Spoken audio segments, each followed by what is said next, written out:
Hi friends, welcome to the cardiology clinical classes. In this module, I would like to teach you about aortic stenosis and aortic regurgitation. This is the next most important topic next to your mitral stenosis and mitral regurgitation. So what happens in aortic stenosis? If you carefully observe, the aortic valve is the valve which permits the outflow from the heart to all the peripheral extremities, all parts of our body. And it has a high blood pressure. Okay, you know the blood pressure, normal blood pressure is 120/80 millimeter of mercury. And when there is obstruction to the flow, okay, in the aortic valve, what happens? What type of murmur occurs? What happens? There is S1. S1 is because of the closure of atrioventricular valves, right? Then comes the ejection click. The opening of the aortic valve will produce a click sound called ejection click, followed by a crescendo decrescendo murmur. Crescendo decrescendo murmur, okay, and which ends in a S2. Okay, this is the classical murmur which happens in aortic stenosis. So tell me, what are the characteristic triad of features seen in aortic stenosis? Number one, exertional angina. Number two, exertional dyspnea. Number three, exertional syncope. Okay, so these are the characteristic triad of features which you can find in any patient with aortic stenosis. Not all three will occur together. Okay, it takes years together to for all the symptoms to manifest. Sometimes aortic stenosis patient can present with sudden cardiac death. Okay, and what is the cause for this angina? What happens to the muscle, the left ventricular muscle in aortic stenosis? It undergoes concentric hypertrophy. There is increased muscle mass which will demand increased amount of oxygen, and that can cause exertional angina in a patient with aortic stenosis. Okay, so what are the causes of aortic stenosis? It can be classified as congenital degenerative calcific stenosis, or rheumatic fever leading to rheumatic heart disease, or radiation. Okay, well, name one syndrome associated with aortic stenosis. It is Williams syndrome. Williams syndrome. Okay, the classical phases is Elfine phases. Elfine phases. It has supravalvular aortic stenosis. Supravalvular aortic stenosis. Okay, so how will you say that this is a case of aortic stenosis? Yes, first, low volume pulse. Okay, why low volume pulse? Because the aorta is obstructed, the volume of the pulse will be low. And what is low volume pulse? The pulse pressure less than 30 tells you that it is a low volume pulse. Character of the pulse is parvus yet tardus, slow rising delayed peak pulse. Okay, pulse is parvus yet tardus. And BP, there will be systolic decapitation. Our blood pressure is 120/80, but the peak systolic pressure will not be able to be attained because of the obstruction in the aorta, and that leads to systolic decapitation. What happens to the apex beat? There will be heaving apex beat, S4 can be heard, and then carotid thrill is felt. Okay, these are your palpatory findings. Then comes even S4 is palpable. Remember that S4 is better palpable than S3. Okay, an auscultation, you can hear an S4, ejection click can be heard. There is a low pitched, rough, rasping, crescendo decrescendo ejection systolic murmur of grade 4/6 heard in the right second intercostal space close to the sternum with the bell of the stethoscope, the patient in sitting posture in expiration. The murmur transmitted to the carotid. See, this is the classical, classical writing about the aortic stenosis murmur. It is low pitch, rough, rasping, crescendo decrescendo ejection systolic murmur of grade 4/6 or whatever grade it may be, heard in the right second intercostal space close to the sternum with the bell of the stethoscope with the patient in sitting posture in expiration. The murmur transmitted to the carotids. Remember, for aortic regurgitation murmur, the classical description is sitting and leaning forwards. Okay, like a mitral stenosis murmur, it is left lateral posture, right? Similarly, for an aortic regurgitation patient, it is sitting and leaning forwards. But for an aortic stenosis murmur, it is not specifically so. The patient need not lean forwards, but it is better heard in sitting posture. Okay. So what is the reason for the crescendo decrescendo murmur in aortic stenosis? Why there is a crescendo decrescendo configuration? It can be like a pan, after the ejection click, it can occur like throughout, like a pan-systolic murmur, right? But it doesn't happen. Why? Because the pressure gradient between the left ventricle and aorta is greatest in the middle of the systole. So that leads to your Crescendo Decrescendo murmur and aortic stenosis. Okay. So what is Shone complex? Have you ever heard of this Shone complex? Yes, Carney complex, here we have heard it in atrial myxoma. In the initial introduction slide I have put like Carney complex is there, name syndrome, Lamb syndrome are associated with your atrial myxoma. Whereas what is Shone complex? There are 4 obstructive lesions serially: supravalvular mitral membrane, parachute mitral valve, muscular or membranous subaortic stenosis, and coarctation of aorta. These 4 together is called as Shone complex. Okay, right. How will you grade the severity of aortic stenosis? Okay, based on the S2. Okay, A2P2 is heard, that is the physiological splitting of S2 is preserved, that is in mitral mild aortic stenosis. A single S2 can be heard in moderate aortic stenosis, and reverse split occurs in severe aortic stenosis. As the duration of the blood flow through the aortic valve increases because of the stenosis, the split will happen in a reversed way. Okay. And S4 in a patient with aortic stenosis suggests severe aortic stenosis, whereas S3 suggests the patient has gone for LV dysfunction, suggests a late stage. Okay. And the murmur, long late peaking murmur, suggests a aortic stenosis severity. Okay. Severe aortic stenosis will produce a long late peaking murmur. Okay. Remember, S4 and aortic stenosis suggests severity, very severe aortic stenosis, whereas S3 suggests long-standing aortic stenosis and the ventricle has gone into failure. That will produce S3 in a patient with aortic stenosis. Okay. How will you assess the severity? Based on the valvular orifice. Normal orifice is 3 to 4 cm square. What is the normal orifice of mitral valve? It is 4 to 6 cm square. Here it is 3 to 4 cm square. Mild aortic stenosis when 1 to 1.5 to 2, and moderate aortic stenosis in 1 to 1.5, and less than 1 is severe aortic stenosis. Understood? What is Gallavardin effect? What is Gallavardin effect? So what happens to the aortic stenosis murmur? Normally what happens? It is heard in the second intercostal space, right side close to the sternum, which is heard connected to the carotids, right? But sometimes what happens is this murmur can be transmitted downward and to the apex, okay? And that effect, that variation is called as Gallavardin effect, okay? Sometimes can be confused with your mitral regurgitation, because aortic stenosis will basically produce a systolic murmur. This systolic murmur is classically heard in the right second intercostal space connected to the carotids, transmitted to the carotids. But sometimes if it is heard in the apex, then it may be confused with the systolic murmur of mitral regurgitation. Okay. So what is the life expectancy after the onset of symptoms? Previously there was no specific proper treatment. So what was the life expectancy? The mnemonic is ASD. After the onset of angina, the life expectancy is around 5 years. Okay. After the onset of syncope, the life expectancy is around 3 years. Dyspnea or heart failure, then the life expectancy is much lower. It is around 2 years. Okay. Remember the mnemonic ASD. Okay. Your atrial septal defect. ASD. Angina, syncope, and dyspnea or heart failure. Okay. So how will you treat these patients? Severe aortic stenosis patient, first you should tell them not to undergo strenuous physical activity or competitive sports, even if they are asymptomatic. Okay. And beta blocker and AC inhibitors can be given. Nitroglycerin can be given for angina.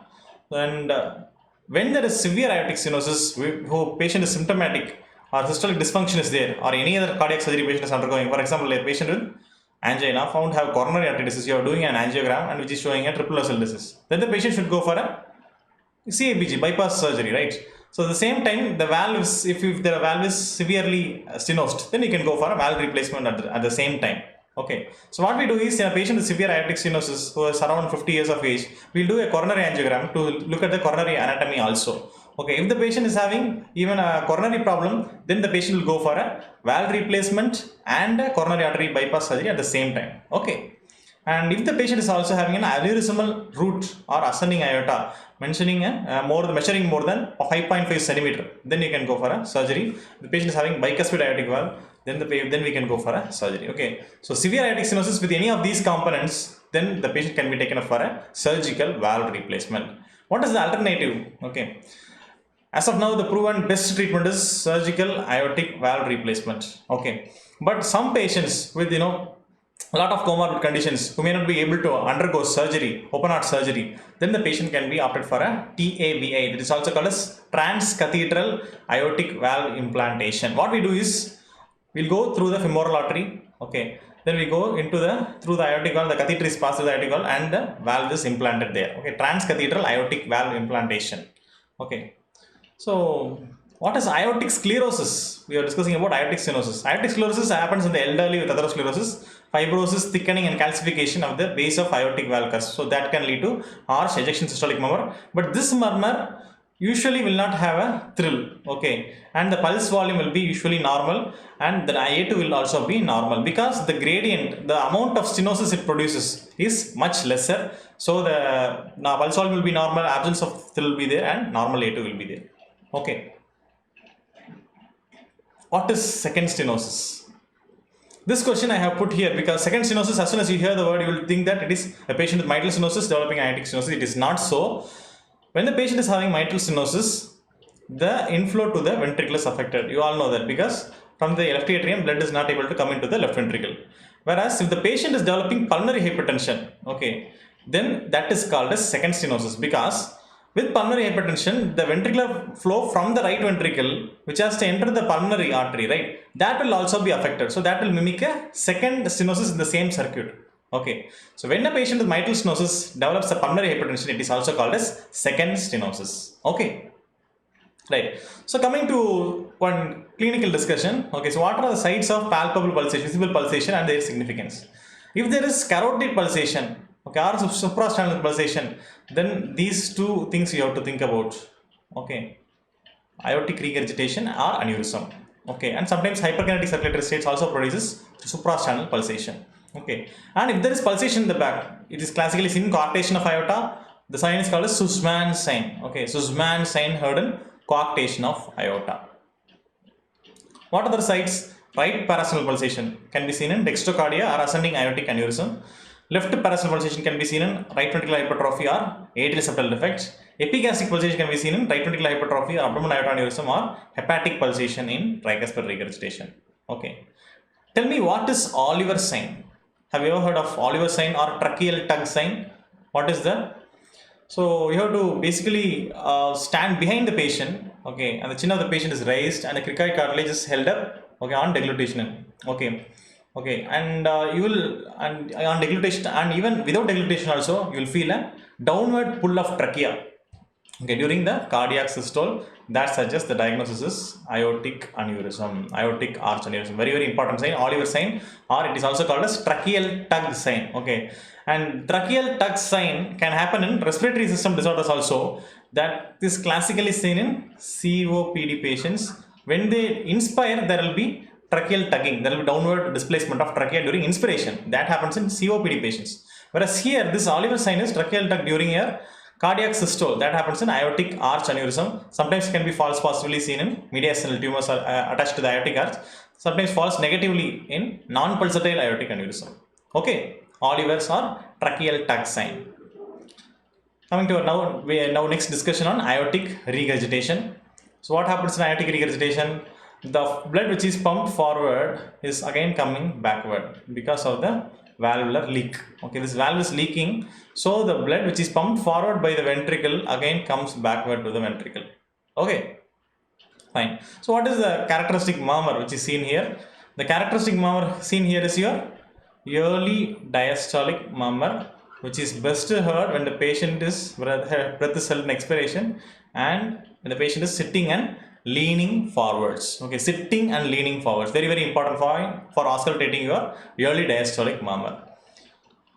What are the causes of aortic regurgitation? It can be classified into valvular, okay, and root disease. Okay, valvular and root disease. Valvular causes can be bicuspid aortic valve, endocarditis, rheumatic fever, traumatic or syphilis or ankylosing spondylitis.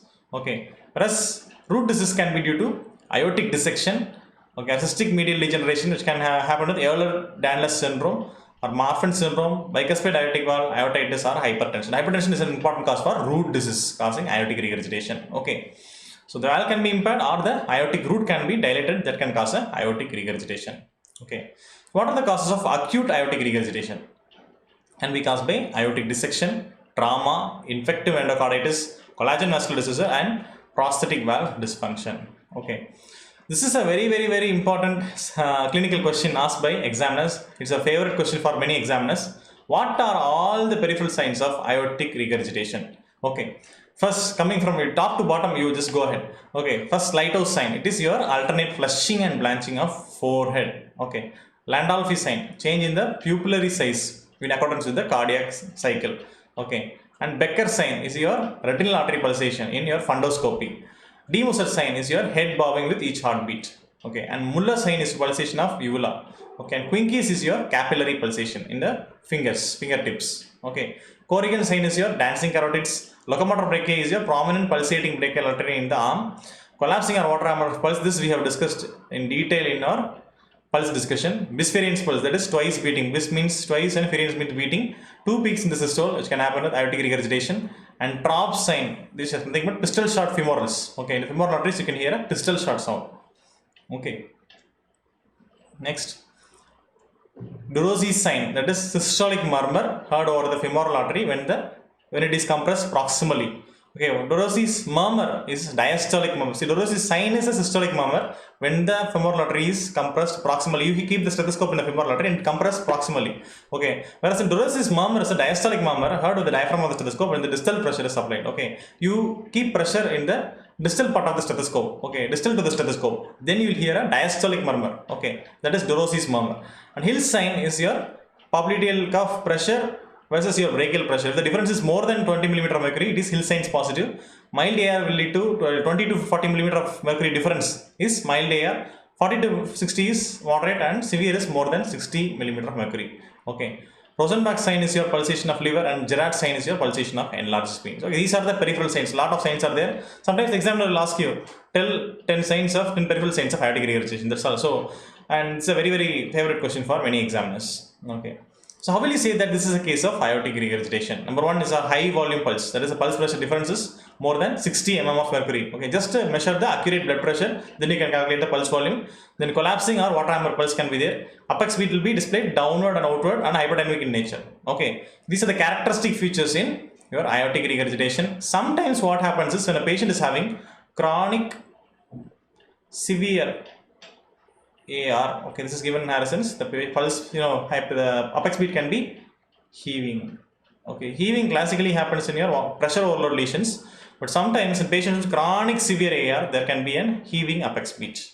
Okay, so auscultation, A2 could be absent, okay, because valve is not closing properly. The classical description of the murmur is high pitched, blowing, decrescendo, early diastolic murmur, best heard in the third intercostal space along the left channel border, which is nothing but your Erb's area. Heard best with the diaphragm of the stethoscope, the patient sitting up and leaning forward with the breath held in forced expiration. Okay, this is the characteristic description of the murmur of aortic regurgitation. Okay, we'll recall once again. High pitched, blowing, decrescendo, early diastolic murmur, heard best in the third intercostal space along the left channel border, which is nothing but your Erb's area. Heard best with the diaphragm of the stethoscope and with the patient sitting up and leaning forward with the breath held in forced expiration. Okay. And sometimes what happens is there can be a flow ejection systolic murmur. Okay, there are three kinds of murmur which can be heard in aortic regurgitation patient. One is the classical valvular murmur. Okay, that is your early diastolic murmur heard in the Erb's area. Apart from that, in the aortic area, there can be a flow ejection systolic murmur. Lot of blood is coming back into the ventricle, getting regurgitated back into the ventricle, which is again going to be pushed forwards in the next systole. Okay, that is your flow ejection systolic murmur, which can also be connected to carotids. Okay, another is your Austin-Flint murmur. Austin-Flint murmur is a differential diagnosis for mid-diastolic murmur, which we had discussed in your mitral stenosis discussion. Okay, so what happens is, look at the aortic valve where it is. This is the aortic valve, right? This is the aortic valve, whereas mitral valve is lying here. So if there is a large amount of jet which is regurgitating, that will affect the opening of the mitral valve. Understood? When there is large amount of blood which is regurgitating, the mitral valve and aortic valve, anatomically, if we speak, it is both are adjacent. Okay, if the aortic valve is regurgitating a lot, it will prevent the opening of the mitral valve. So that can also lead to your mid-diastolic murmur, that is also called as Austin-Flint murmur. Okay, and remember, it's a very, very important clinical point. If the aortic regurgitation murmur, which is supposed to be heard in the Erb's area, that is left side third intercostal space close to the sternum, instead of that it is heard in the right side third intercostal space close to the sternum, that is due to aortic root dilatation. Clinically very, very important. Okay, if the EDM, the early diastolic murmur is heard in the right side third intercostal space close to the sternum, it is probably due to an aortic root dilatation. Okay, so how will you grade the severity of aortic regurgitation? You tell that the AR is severe if there are peripheral signs of aortic regurgitation, pulses viscerians is there, hill sign more than 60 millimeter mercury, down and out apex beats, Austin Flint murmur, and the duration of the murmur. So these are the things with which you can tell that the aortic regurgitation is very severe. Okay, what is Cor Bovinum? It is a huge cardiomegaly seen in aortic regurgitation. When you do an X-ray, okay, you can see a big heart. Okay, heart's cardiac shadow will be big. Okay, so that is Cor Bovinum, like a heart of an animal. Okay, that is your Cor Bovinum. So what is syphilitic AR? Syphilis can involve the aortic root. Okay, that can cause an aortic regurgitation. There are specific qualities. One, there will be exposure to syphilis present. It can AR can be occurring as an isolated lesion. And A2, the classical quality is tambour quality. Okay, tambour quality, that is having syphilitic AR. And best audible, this murmur is best audible on right sternal border, as I discussed already. Okay, this is having a ringing, cooing, and musical nature as well. Okay, when the murmur of aortic regurgitation heard on the right side, then you can suspect a root dilatation that can happen with syphilis. Okay, and peripheral signs are more marked. Okay, than your rheumatic aortic regurgitation. Okay.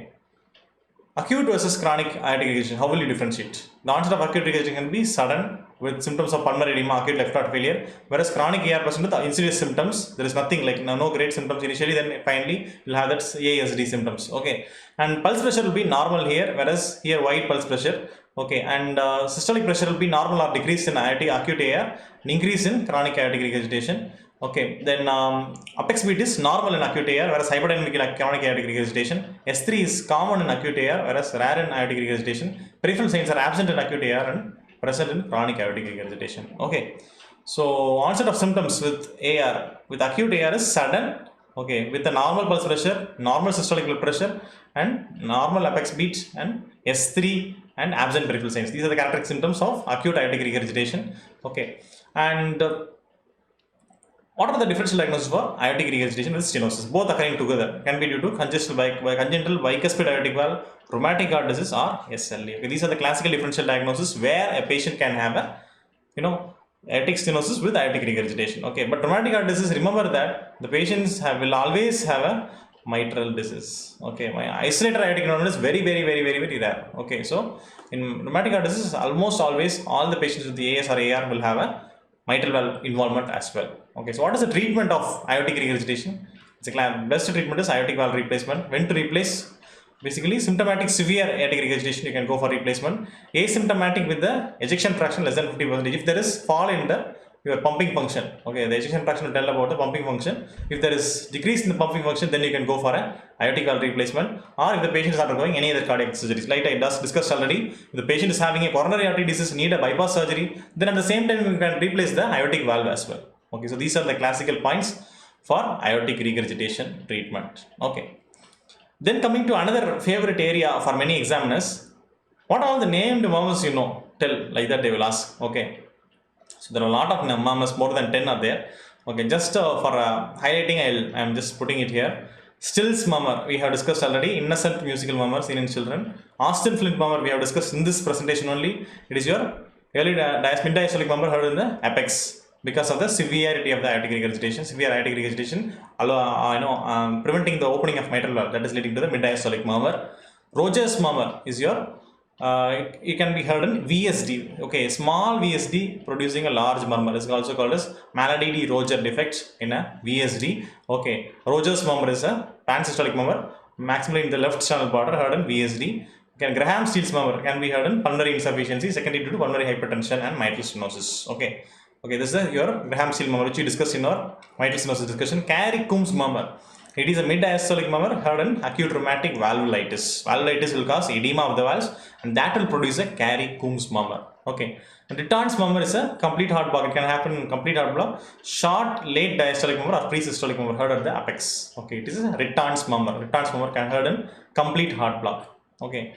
Dock's murmur is because of the LAD stenosis. Usually, we commit murmurs in valvular problems, but when there is a left anterior descending artery, okay, artery stenosis, okay, then there can be a diastolic murmur, okay, heard in LAD stenosis, which is also called as Dock's murmur. Okay, then Millwheel murmur can be heard in what? Air embolism, very important. Okay, air embolism, air in the right ventricle cavity can be happening in right heart catheterization. Sometimes during a central line. Okay, air can enter. Okay, it is a churning or splashing sound heard over the precardium due to blood mixing with air. Okay, this is a late sign of air embolism. And what is Cabot-Lowkey murmur? Cabot-Lowkey murmur is anemia patients. They can have a Cabot-Lowkey murmur. So commonly anemia murmur is called as hemic murmur, H-E-M-I-C. Okay, once the anemia resolves, the murmur will disappear. The other name is Cabot-Lowkey murmur. Gibson's murmur is heard in patent ductus arteriosus. It is a continuous missionary murmur heard in the left first intercostal space below the clavicle. Okay, that is your Gibson's area and Gibson's murmur. That is the PDA's continuous missionary murmur is heard there. Okay, what is key Hodgkin murmur? It is a diastolic murmur of aortic regurgitation due to retroversion of aortic valve leaflets in syphilitic AR. Okay, key Hodgkin murmur. Key Hodgkin murmur. Okay. Then Cole-Cecil murmur is the early diastolic murmur of aortic regurgitation heard in the left axilla. We discussed about one phenomenon. What is that? Gallavardin phenomenon. That is your aortic stenosis murmur is getting connected to the apex. That is your Gallavardin phenomenon. Whereas the aortic regurgitation early diastolic murmur is heard in the left axilla is called as Cole-Cecil murmur. Maybe due to a proposed hypothesis, aortic murmur, okay, which is fusing with the S3. Okay, then maybe that can produce this effect. Okay, so EDM heard best in the left axilla. That is also called as Cole-Cecil murmur. Okay, having said this many murmurs, how to remember all these? Okay, there are a lot of facts in medicine, okay, which you should be remembering for your practical exams, for your entrance examination. Wherever you go, you need to remember a lot of facts. So how will you remember? Okay, me and my best friend Dr. Jayakumar Mepan, who is now doing nephro residency in SGPGI, what we used to do is we will go for a lot of quiz competitions, okay, a lot of case presentation competition, whatever academics will be there, we'll be sitting in the front row discussing something, okay, interacting with the teacher. So these are the things, okay, interacting with your friends, okay, I'll call him like, hey, Cole-Cecil, what is it, tell me, like that. So we used to play like that, okay, so I'll tell and he will tell something that is wrong like that. So we used to play with academics, okay, so that is very important. So when you start, putting your interest, putting things into your daily life, okay, you just have to discuss with your friends, interact with teachers, okay, and you just participate in whatever academic competitions coming, okay, that is a good way of learning medicine, okay, rather than sitting in one place and reading textbook. If you go for a case presentation competition, they will give you a case scenario, you will read a lot of things, you will consider a lot of differential diagnosis, you will turn your book without much pain. Okay, so there are a lot of ways by which you can master medicine, and whenever you approach a patient or whenever you approach a diagnosis or whenever you're reading, okay, a topic, just empathize, okay, just think or imagine a patient coming to you. Okay, you are sitting in a clinic, you're sitting in an OPD, okay, imagine a patient coming to you with this scenario. What are the differential diagnoses you're going to think about? That's how you read medicine. Okay, so that's how you can remember all these things. Okay, all the memory things you just have to discuss again and again. Okay, you have to recollect again and again. That is the way you will clear your entrance as well. Okay, so have good academic discussions among your friends. Okay, and sit in the front row, discuss with the teachers, interact with the teachers. Okay, that is the way all the things will be reinforced again and again, and you will be remembering. That will enable your long-term potentiation. Okay, that will make your temporary memory into your permanent memory. All right, so these are the things which I would like to highlight. And always read with empathy, always see patients with empathy, and you just imagine a person coming to you when you are sitting in OPD, when you are reading a topic in a Harrison's or whatever book you read. Okay, so that just imagine such a patient is coming with such a symptoms. What are the things I am going to do? What are the investigations I am going to order? What are the things I am going to give as a treatment? So these are the these you can put to your mind and try to answer those questions. You will you'll become a best become a best physician. Okay, right. So before ending this topic, I would like to ask a clinical question. What are the causes of painful clubbing and rapid clubbing? Painful clubbing can happen in hypertrophic obstructive osteoarthropathy and infective endocarditis. HPO is grade 4 clubbing, whereas infective endocarditis can also produce a painful clubbing, whereas rapid clubbing can also occur with infective endocarditis and also in lung abscess. Okay, so with this we have come to the end of this module. Okay, aortic stenosis and aortic regurgitation is very important. Next to your mitral stenosis and mitral regurgitation, all are parts of rheumatic heart disease. Okay, so once you answer well regarding the mitral valve questions, then they will go for an aortic valve questions. Aortic valve questions, the most important questions include your peripheral signs of aortic regurgitation. Okay, that is very, very important. Okay, and apart from that, as good knowledge of Harrison's. Okay, of course I have highlighted a lot of Harrison points here. Okay, so whenever you find time, you just go through the Harrison's rheumatic heart disease. That will help you a lot. Okay, right, thank you, and kindly give your feedback and doubts whenever you have. You can ask in this mail ID or WhatsApp. Okay, thank you very much.